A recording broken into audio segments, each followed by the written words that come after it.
Friends, பாப்பாவை surprise பண்ண கண்ணை கட்டி கூட்டிட்டு போயிட்டு இருக்கோம்.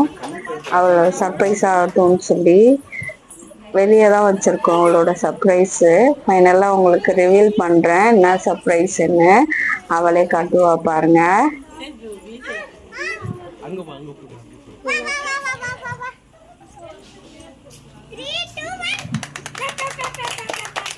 அவளுக்கு என்னன்னு தெரியல, ஆனாலும் ஏதோ இருக்கு அப்படின்னு மட்டும் நினைச்சிருக்கா.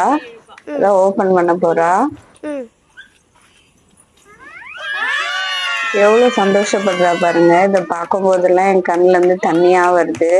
இது என்னோட என்னோட என்னோட ஹஸ்பண்டோட கனவு, 7 வருஷத்து கனவு. பெரிய பாப்பாக்கே நான் வாங்கி கொடுக்கணும்னு சொல்லி நினைச்சேன். பட் ஆனா என்னால வாங்கவே முடியல. அவளும் நிறைய பேர்கிட்ட கேட்டா, காரா கேட்டுட்டு இருந்தா, யாரும் வாங்கியும் தரல. ஸோ அவளுக்காக தான் நான் காரா வாங்காம பைக்கா வாங்கினேன். 2 பேரும் யூஸ் பண்ணிக்கலாம்னு சொல்லி. அவளுக்கு கார் இதை விட 2000 எக்ஸ்ட்ரா போட்டா காரே கிடைக்குமே அப்படின்னு சொல்லி சொன்னாங்க. காரா வாங்கினா அவ ஓட்ட முடியாது அப்படின்னு சொல்லிதான் பைக்கா வாங்கியிருக்கோம். எப்படி இருக்கு பாருங்க. குழந்தைய சர்ப்ரைஸ் பண்ணதுல ரொம்ப சந்தோஷம், ரொம்ப ஹாப்பியா இருக்கும். ஏதோ சாதிச்ச ஃபீல் இருக்கு எனக்கும் என் ஹஸ்பண்டுக்கும். சப்போர்ட் பண்ண எல்லாருக்கும் ரொம்ப தேங்க்ஸ். குழந்தைய சர்ப்ரைஸ் பண்ணதுல எனக்கு ரொம்ப ரொம்ப ரொம்ப சந்தோஷம். சப்போர்ட் பண்ண